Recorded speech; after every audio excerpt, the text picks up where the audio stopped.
This campaign was unlike any other. When Mexico sends its people, they're not sending their best. They're bringing drugs, they're bringing crime, they're rapists. And he was written off as soon as he began.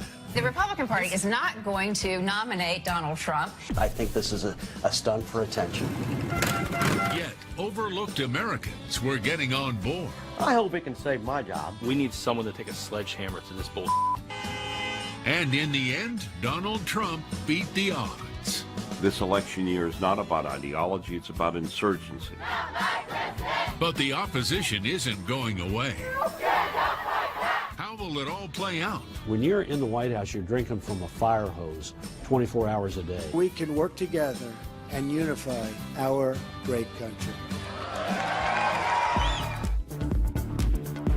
Fox News reporting the Trump revolution. And now, Brett Baer. Donald Trump, president, a political earthquake. A lot of people still can't believe it. But we've been covering this political revolution from the start. So while America is still catching its breath, we thought we'd explain how we got here and where we may be going next. On Election Day, tattoo artist Bob Holmes of Seabrook, New Hampshire, did something he had never done before in his 48 years. He voted.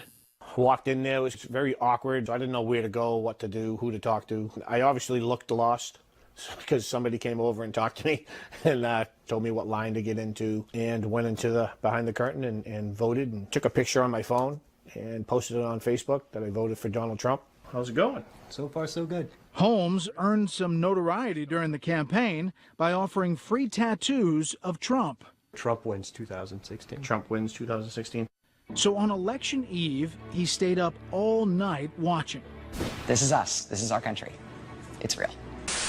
How do we explain how this is possible? I don't know that he really has a plan. I love the fact that the media and the anchors were freaking out and just couldn't take it. Holmes says he had switched on Fox News at 2:40 in the morning when we made the call. Donald Trump will be the 45th president of the United States. I don't think I've been that excited since I was probably 12 years old and I got up for Christmas. That literally was the feeling that I had. Bob Holmes was one of millions of Americans who contributed to a shockwave that is still rattling the country coast to coast. So when Donald Trump emerged from his headquarters to give his victory speech, it seemed like the world had changed. Now it's time for America to bind the wounds of division. We have to get together. After a notably divisive campaign, he spoke words of unification. For those who have chosen not to support me in the past, of which there were a few people, I'm reaching out to you for your guidance and your help so that we can work together and unify our great country. The next day, President-elect Trump met with President Obama at the White House. That meeting seemed to signal a more cordial tone as well. This was a meeting that was going to last for maybe 10 or 15 minutes. The meeting lasted for almost an hour and a half, and it could have, as far as I'm concerned, it could have gone on for a lot longer. I don't think he is ideological. I think ultimately he's pragmatic. That can serve him well, as long as he's got good people around him and he has a clear sense of direction. I very much look forward to dealing with the president in the future, including counsel. But half of the country was unhappy with the outcome of the election. Quite a few celebrities, some of whom had said they'd leave the country if Trump won, appeared shaken. It's easy to say, throw in the towel and that we're going to leave, or I'm going to move to Spain because I want to move to Spain. I really, really want to move to Spain right now.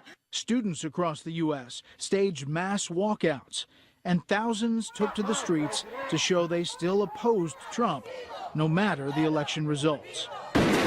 These marches sometimes devolved into violence. Not my president! Even as some tried to prevent it, President-elect Trump was preparing to move into the White House by picking his team.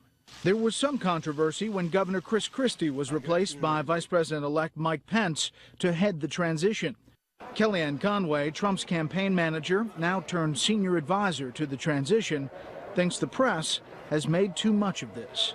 So many of the stories that have been artificially generated about transition and chaos remind me of the pre-election coverage, which was, I have a conclusion, now I'll search for the evidence. In a nod to the GOP establishment, one of Trump's first decisions was to name RNC chairman Reince Priebus as his chief of staff. But he stirred up controversy again when he named Steve Bannon, who helped manage his campaign, as his senior counselor and White House chief strategist. By placing a champion of white supremacists a step away from the Oval Office, what message does Trump send to the young girl who woke up Wednesday morning in Rhode Island afraid to be a woman of color in America? This is the last refuge of the scoundrels, calling people racist. Democratic strategist Pat Caddell has known Steve Bannon for years. Steve Bannon is neither racist.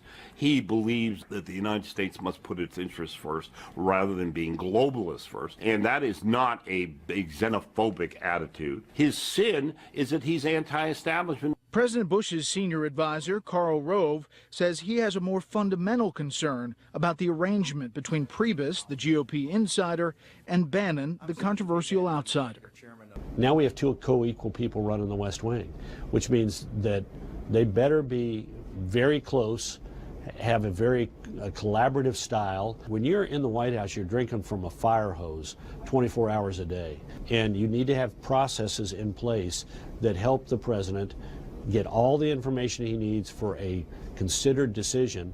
And that requires a well-operating West Wing, not one that's at war with itself.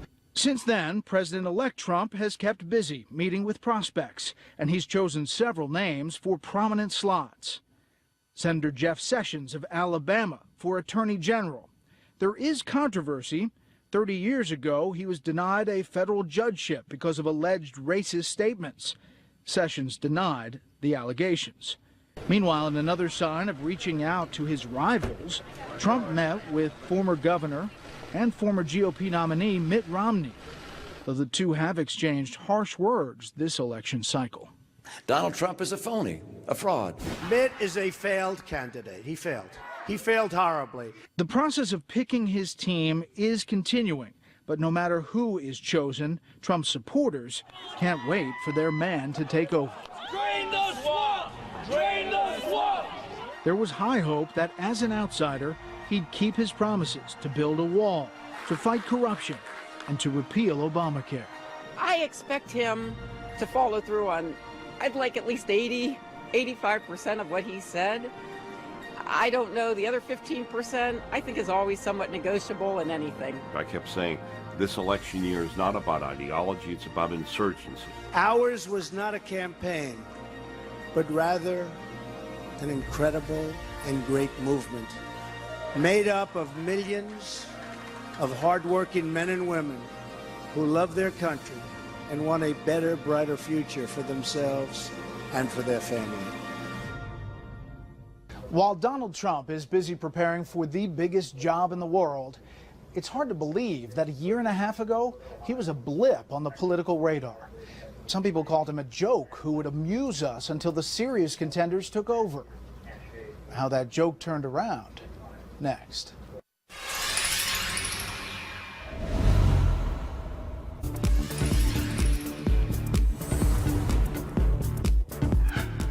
How do you run for president when the field is crowded and you've never held office before? First, you have to get noticed, something Donald Trump was an expert at. My father, Donald J. Trump.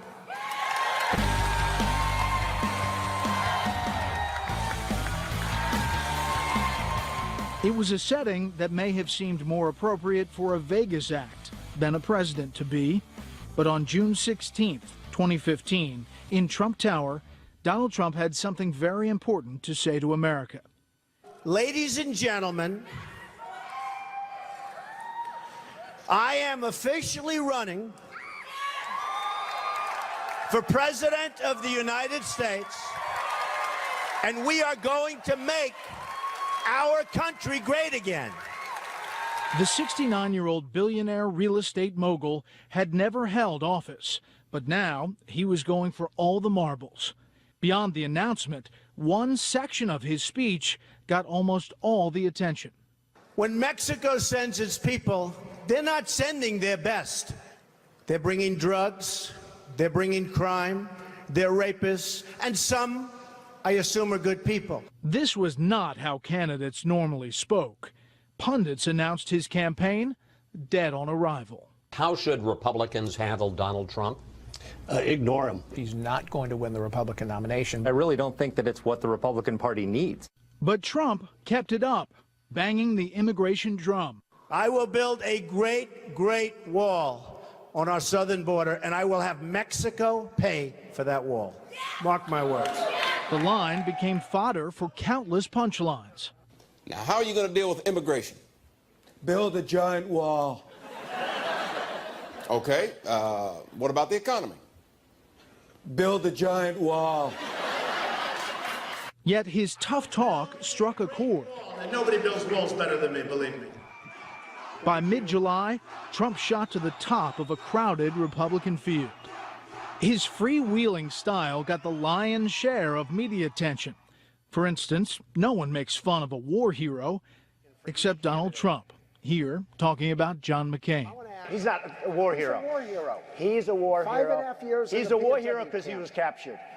I like people that weren't captured, okay? I hate to tell you. Once again, the pundits counted him out. He needs to apologize, and it remains to be seen if he's got sense enough to do that. He's not going to be a viable candidate. You can't say the kinds of things you can over a period of time without crashing and burning. Instead, his polling improved. Everyone else, bing. What would make other candidates radioactive only seemed to make him stronger. There was the comment he made in Rolling Stone magazine about Carly Fiorina. He said, quote, "Look at that face. Would anyone vote for that?" But Trump's position atop the polls remained firm. Though there were a few twists and turns ahead, by late May, Trump had secured his party's nomination. Thank you very much, everybody. Thank you. I am your voice. And after the Republican National Convention in late July, he had pulled even with Hillary Clinton in the polls.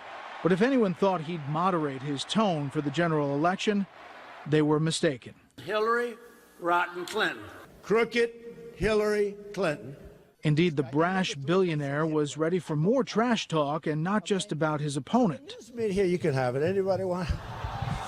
In his first debate with Secretary Clinton, he seemed to go out of his way to attack Rosie O'Donnell. Rosie O'Donnell, I said very tough things to her, and I think everybody would agree that she deserves it, and nobody feels sorry for her. And after Secretary Clinton mentioned her name, He called this woman Miss Piggy. he would soon take on former Miss Universe, Alicia Machado.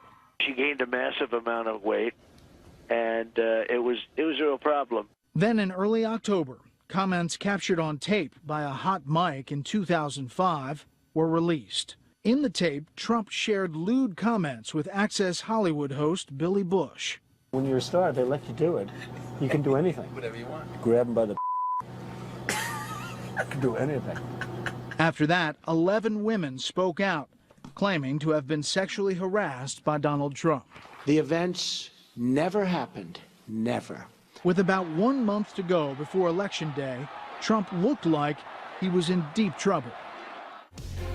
What a campaign it's been. The long, winding road to the White House ends here. The polls are set to close. In the early hours, the race is close, certainly closer than predicted by those who thought Secretary Clinton was a shoo-in. The feeling was Trump would have to take the swing states of Florida, North Carolina, and Ohio just to have a chance. At 10:30, a victory for Donald Trump in Ohio can be called by the Fox News decision desk at this point. At 10:45, North Carolina goes to Trump. On Monday morning, they had a much bigger lead in absentee and early voting. There were 122,000 more Republicans who turned out and voted early or voted absentee, and 22,000 fewer Democrats who voted early or absentee compared to 4 years ago. So on Monday morning, I said, looked at those numbers and said, he's going to take North Carolina unless Election Day is considerably different than Election days have tended to be. Then around 11 p.m., Donald Trump will win the state of Florida, according to the Fox News decision desk. Now it was anyone's game. Are you starting to feel that Hillary Clinton might lose this thing? I'm nervous. 11:30, Trump wins Wisconsin. Then at 2:41, when he won another Rust Belt state, the biggest, Pennsylvania, it put him over the top. This means that Donald Trump will be the 45th president of the United States, winning the most unreal, surreal election we have ever seen. Election night was absolutely euphoric here in this room. It wasn't until he saw the 270 number be surpassed that he knew it was real. But it also was a complete vindication of the way he ran his campaign on his terms, with his own style and with his own message. Donald Trump fought a campaign not just against candidates, but against conventional wisdom, and he won. The pundits didn't think he could do it, but the people did. He'd obviously struck a nerve. We'll look at that when we return.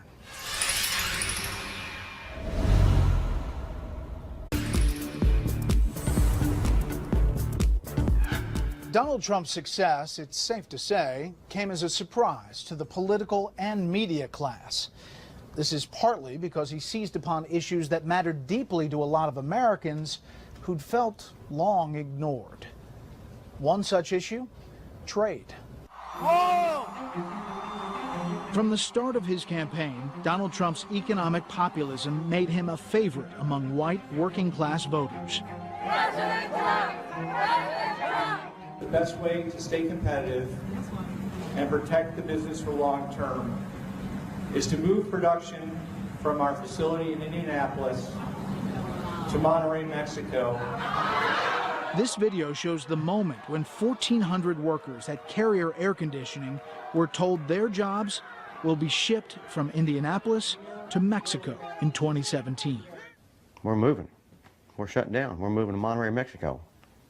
Starting, and it's like, wow, really? Mark Weddle, a Carrier employee for nearly a quarter century, was there when management made that announcement. I want to be clear. This is strictly a business decision. Some people were hollering, some people were, raising some cane. You heard one guy said, F you. Yeah. Dave Hartsock was a Carrier employee of 13 years. And that one guy really said it all for everybody. I looked up and I heard somebody crying. I looked up and my friend Cheryl, she's crying, and it's like, it just devastated her. I was just, basically numb. I just didn't know what the hell to think. Just days later, at a Republican debate, Donald Trump was the only candidate to speak about the mass layoff. All of these 1,400 people that are being laid off, they're laid off. They were crying. It was a very sad situation. He explained what he would do to Carrier if he was elected president. I am going to get consensus from Congress, and we're going to tax you when those air conditioners come. So stay where you are or build in the United States. That sort of talk directly contradicted decades of Republican thinking on free trade. I did catch out on the news that he brought up Carrier. I thought, hell yeah, about time somebody say something. Though Mark Weddle is a Democrat and a union member, this time he decided to support Trump. I believe the entire political system is going to be different from now on. It needs to be changed. Nothing gets done. Nothing happens that benefits the American people. It's benefiting somebody else. If we let everybody go to Mexico, we're not going to have any jobs for our grandchildren. I think everybody's just mad, and they got fed up with the government letting things like this happen. I appreciate any candidate that's going to do more to keep jobs in America. I hope it can save my job and everybody else's job that's in the same situation. This is not the first factory that's closed down. Another example is Niagara Ceramics in Buffalo, New York, which closed in 2013. It was just impossible for us to compete with the foreign market. Joe Bronco was a vice president. Very difficult for us to manufacture a product in the USA at dollars per piece more than you could buy it for landed at a port on either coast. Today, the old warehouse feels almost haunted, not by ghosts, but by memories of when the factory employed more than 400 skilled workers. We held on as long as we could, and we just couldn't do it. Bronco was down, but not out. He's opened a new ceramics facility in Rochester, New York, called North Star Ceramics. Much smaller, but growing. Donald Trump made it very clear that we've made some bad trade deals, and they're affecting businesses like me today, and we are definitely not working on a level playing field. Joe felt so strongly about it, he and his family worked to get Trump elected. The fact that Donald Trump is a businessman is playing a huge factor in my support of him. I mean, he understands what it's like to be where I am, in a much larger scale. Before he entered politics, New York Congressman Chris Collins was personally involved in securing funding that kept Niagara Ceramics afloat for several years. And then he became the first congressman to support Trump. Today, he is Trump's congressional liaison during the transition. Were you ever nervous jumping on the Trump train so early? I was never nervous. It was an easy decision for me to make coming from Western New York, which has been devastated by bad trade deals. When it is President Trump, how do you think he will help jobs come back to upstate New York? We're going to have to negotiate trade deals, and there may well be some tariff type of barriers to level the playing field. It's got to be fair trade. When I'm president, if a company wants to fire their workers and leave for Mexico or other countries, then we will charge them a 35% tax when they want to ship their products back into the United States. I don't believe that President Ford is now going to follow through and move those small cars to Mexico. I think that's a decision he's going to reverse. When you start talking tariffs, you've heard the critics that say those jobs are gone for good. You don't buy it. Not everyone is going to be, in the STEM world, a scientist, an engineer, a physician. Those are great jobs, but let's just be honest with ourselves. So where are the good jobs? And it's not in the lower paid service industries. It's making stuff, what we used to do. And we've got to level the playing field. The frustrations and even anger of the working class played a central role in the 2016 election. But how is it that a celebrity billionaire came to be their voice? That's next.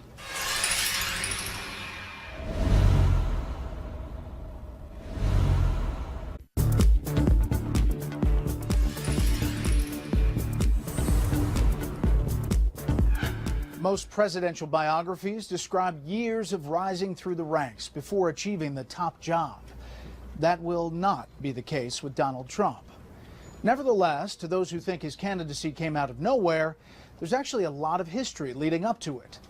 In fact, a lifetime's worth. Donald John Trump, son of Fred and Mary Trump, was born June 14, 1946, in Queens, New York. Fred was a real estate developer, specializing in middle-income apartments. Young Donald grew up around building sites and construction workers. But he had a rebellious streak, and Fred was a no-nonsense father. He sent his son to a military school, the New York Military Academy. My father raves about military school. He often says it's the best thing that ever happened to him. It gave him a lot of discipline. I think that's Donald there. See, he's the biggest guy. Ted Levine went to military school with Trump. They became friends, perhaps the first time Trump connected with one of the little people. He did protect me a lot from bullies. When he said, don't go near Levine, they didn't go near Levine. Even back then, the young Trump was a mighty competitor. He was a great athlete. Anything he wanted to do, he could be the first. He far exceeded what the rest of the group was like as far as his talent. Trump followed his father into real estate. In 1971, he was given full control of the family company, which he renamed the Trump Organization. But Trump wasn't your average real estate developer. He had a taste for the spotlight and was regularly seen on the town with a beautiful woman on his arm. In 1977, he married Ivana Zelnikova, a fashion model from Czechoslovakia.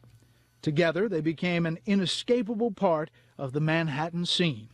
In 1983, Trump opened up his flagship building on Fifth Avenue, Trump Tower. In 1987, he published his bestseller, The Art of the Deal. Trump had become a national figure. You never knew where he'd show up next. Way back then, Mike Dunbar, a GOP activist from New Hampshire, saw political promise in the billionaire. Dunbar liked the idea of a businessman who could get things done.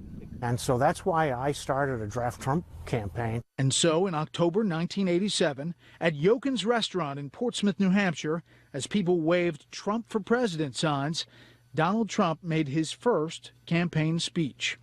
Speaking without notes, he hit on some of the same economic themes that propelled him to the White House. The message in 1987 didn't change, just the players. Back then it was Japan and Saudi Arabia. Today it's China and Mexico. We're still getting our lunch eaten by our trading partners, and the people who are hurting are people like me, people who work for a living. We're the ones who are feeling it. So Trump appeals to us. After the speech, they left the restaurant and moved Trump to a nearby press conference.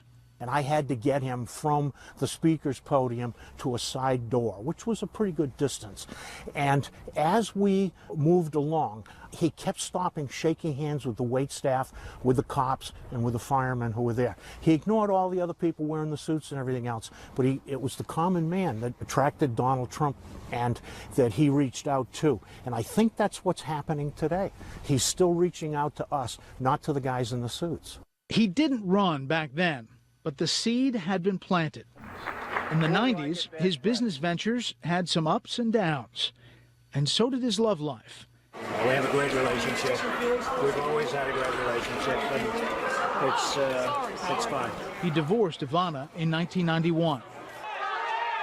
He then married actress Marla Maples in 1993. Well, I think it was just a relationship that was happening, and it just feels real good. And divorced her in 1999. In 2004, his profile rose as never before when he became the star of NBC's hit show, The Apprentice. You're fired. You're fired. You're fired. You know what, Summer? You're fired. And he married his present-day wife, Slovenian model Melania Naus, in 2005. But Trump never stopped thinking about politics, and as he entered his 60s, if he was serious about a run, he could no longer play the waiting game. He asked Kellyanne Conway, president and CEO of the polling company, to do some research to see where he would stand in the 2012 race. What was missing from the field for many Republican voters in 2011 was somebody who was not a typical politician, somebody who would be an outsider to the system in Washington, but also somebody who was not completely unfamiliar to them. Years later, of course, Conway herself would play a major role in Trump's campaign. But in 2011, Trump wasn't yet ready to throw his hat in the ring. Instead, he endorsed Republican candidate Mitt Romney, another businessman who sold himself as someone who could get things done. But when Romney lost, it was now or never for Trump. He started to put together a staff. He also started connecting with conservative media outlets and organizations and gave speeches at places like CPAC. I'm not doing this for fun. I'm doing it because we have to take our country back. One person he met with in early 2015, Newt Gingrich. He asked very probing, intelligent questions about, what does it take physically and how do you schedule it and how do you balance yourself? What would it cost from January of 2015 through South Carolina? I said probably between 70 and 80 million, and he thought from it and he said a yacht. So this would be more interesting than a yacht. So I sort of thought at that point he's going. By the time Trump announced his run, he was ready. And if the rest of the candidates were not ready for him, the public was. Donald Trump has described his campaign as a movement, and that movement has been collecting some unlikely voices. We'll talk to some of them when we return.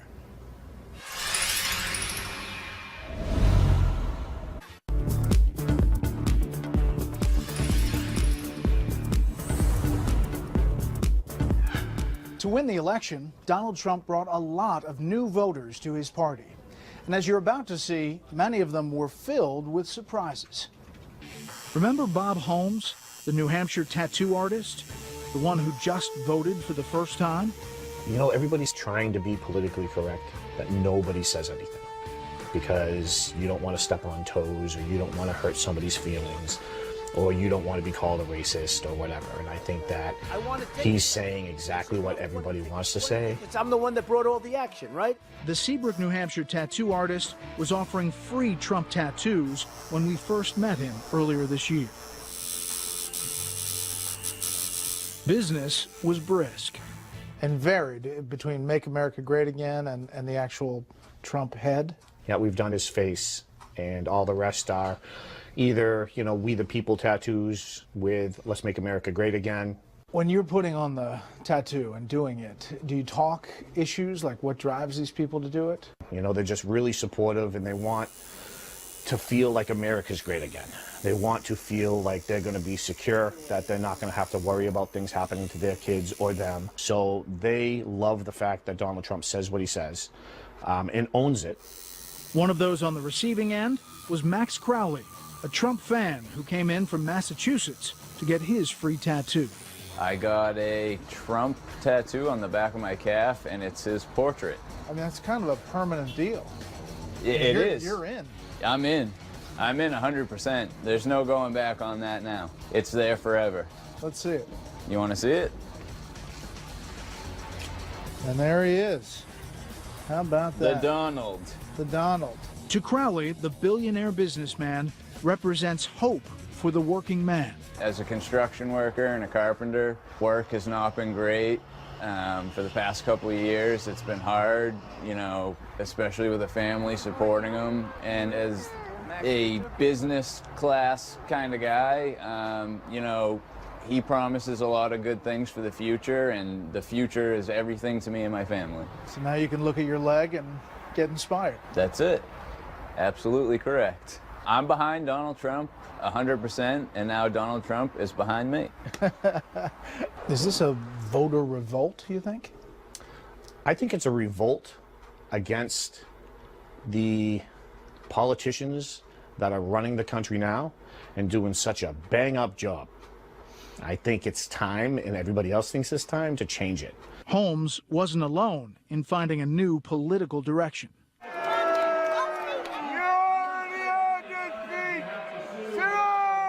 Fox News reporting found itself in the middle of a clash over the future of the Republican Party at the Virginia GOP convention. Well, Mr. Trump has been in 5 different parties in the last 10 different years. He's given over $700,000 to the Democrats. We're not exactly sure. I used to be a Democrat for 30 years, and that man convinced me to be a Republican. Who gives a if he changed over time? What? So you don't want my vote? I'm a Republican now, and I want the Republican Party? So you're saying if you grew up as a Republican, then you're better than me as a Democrat? I'm not yelling at you. That Trump supporter was Cheryl Ann Kraft, a nurse who works for the Department of Defense in Norfolk. I was a 30-year Democrat. The fact that somebody says that Mr. Trump, because his opinions and his positions have changed over the years, is not a valid Republican conservative that could run for the office is absolutely wrong. Another person transformed by the Trump campaign was Chris Cox. Cox makes his living by creating chainsaw sculpture. As long as I've got a couple logs and a chainsaw, I can turn it into something that will typically put some gas in my truck and a pillow under my head. As founder of Bikers for Trump, he told us Trump is just what the doctor ordered. Donald Trump's going to bring some dignity back to our country. He's going to give us a sense of direction. Need America back. We want our country back, and we're going to get it back. This is a movement, and it's happening right now. The establishment's coming on board. We'll see who holds out. The ones that are there, they better fall in line. They better start making some things happen, and they better start representing the people that put them there. We caught up with Cox in D.C. after the election. The reaction of the left, it just exemplified our need for Donald Trump. They need to get over it because we won. And we're going to be very good stewards of this leadership. And Donald Trump's going to change the direction of this country. And the Democrats, they have no one to blame but themselves. If they wonder how we got to Donald Trump, ask Barack Obama and his policies. I'm not a wilting flower. I am first a conservative, I'm a mother, I'm a educated person, I'm an attorney, and oh yeah, I'm a woman too. Former federal prosecutor Tamara Neo from Southern Virginia told us that for her at least, the reports of Trump mistreatment of women were outweighed by other concerns. He has the courage and the fortitude, obviously, to withstand all the blowback from saying what he's saying about Muslim immigration and the difficulties that lie there, building a wall and illegal immigration, and just one issue after the next after the next. He's willing to say what, frankly, I think most of us were thinking, and he can take the blowback from it. We need someone to take a sledgehammer to this bull. There is no other way around it. Cody Knotts is a Republican from rural Pennsylvania who directs low-budget horror films. He told us he considers himself a Reagan man, but also says Donald Trump is the only candidate he trusts to take action on the economy. None of them want to change trade policy. They all want to sell out the average working man so their buddies can make more money. Is he the best messenger? No, but he's the only messenger we got. In voting for Trump, Cody joined a wave in Pennsylvania that saw many districts that voted heavily for President Obama in 2012, surprisingly, going to Trump this time around. When I found out Donald Trump had won, I started crying. Finally, somebody gave a damn that my dad lost his job. Somebody cared. Now, he might be a charlatan, he might be all those things, but he gave a damn. The Clintons and them put past these trade deals, and I knew what they did. If he screws up the whole presidency, for me, it was worth it. At a core level, it was voting for my dad. As Shakespeare wrote, what's past is prologue.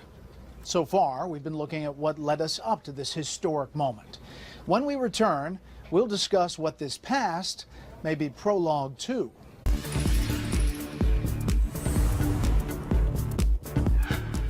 In the 1972 film The Candidate, where Robert Redford's character runs an underdog Senate campaign, the last line he says after winning the election is, "What do we do now?"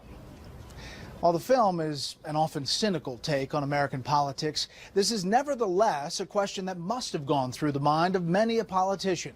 After getting caught up in the hurly-burly of a campaign, you suddenly find you're no longer running and now are expected to lead.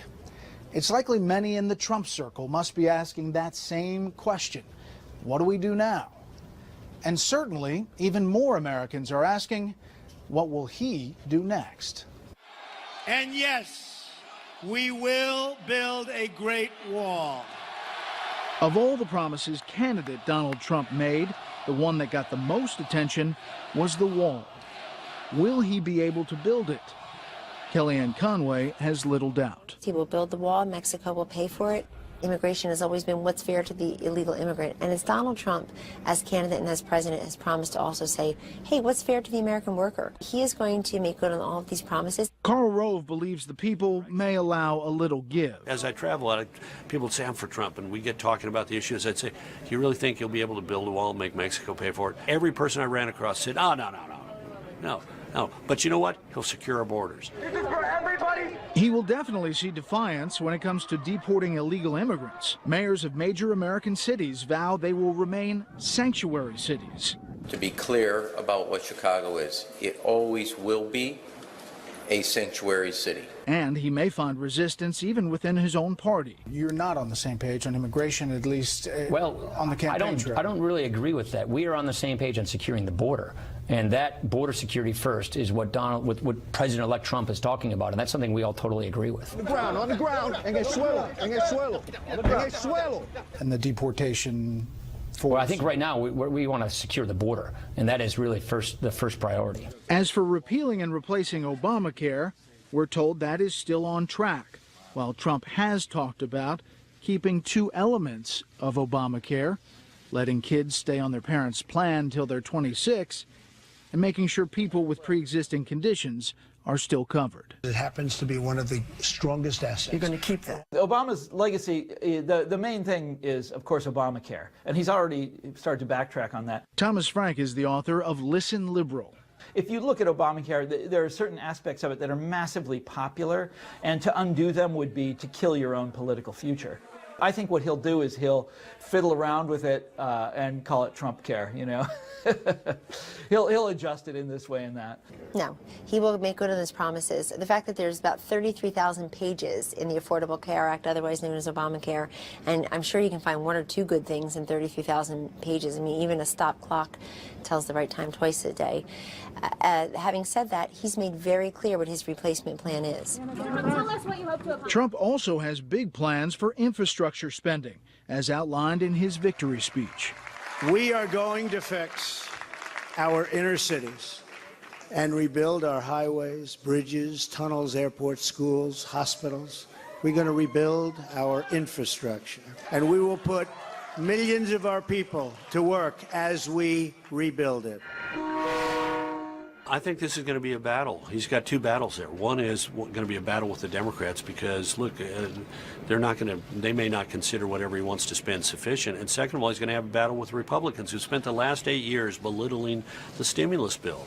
Then there's his promise to drain the swamp of Washington. When he talks about draining the swamp and reducing the size of federal government, eliminating the regulations that have choked off our economy, and this obnoxious revolving door of individuals making millions of dollars based on contacts, there is no question that's all going to happen. I can understand why many of the lobbyists and consultants in Washington, D.C. are just incredibly nervous that their gravy train is going to be busted off the wheels and the engine ripped out with him as president, because it has to stop. The joke I used to say to folks when I came here 4 years ago and bought a condominium, I said, if I do my job, I'm going to lose a lot of money on that condominium because there's going to be a surplus of places to rent and own as we do drain the swamp and reduce the number of federal employees.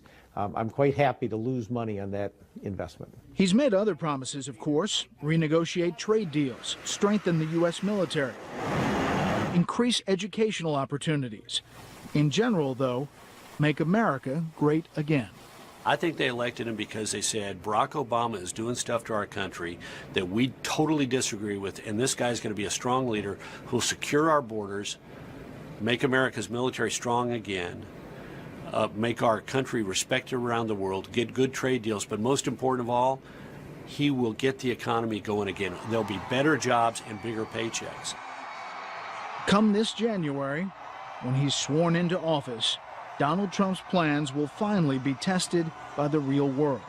How well they work out will help determine not just what sort of presidency Trump will have, but what sort of country we'll be living in. 8 years ago, many Americans thought we were on the verge of a new era.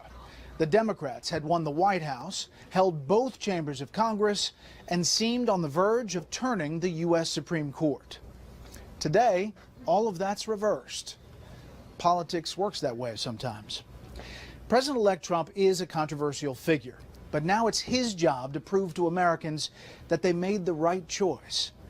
And in the next 4 years, perhaps we'll see whether the Trump revolution is the beginning of a new era itself or just another swing of the pendulum. That's our program. Thanks for watching.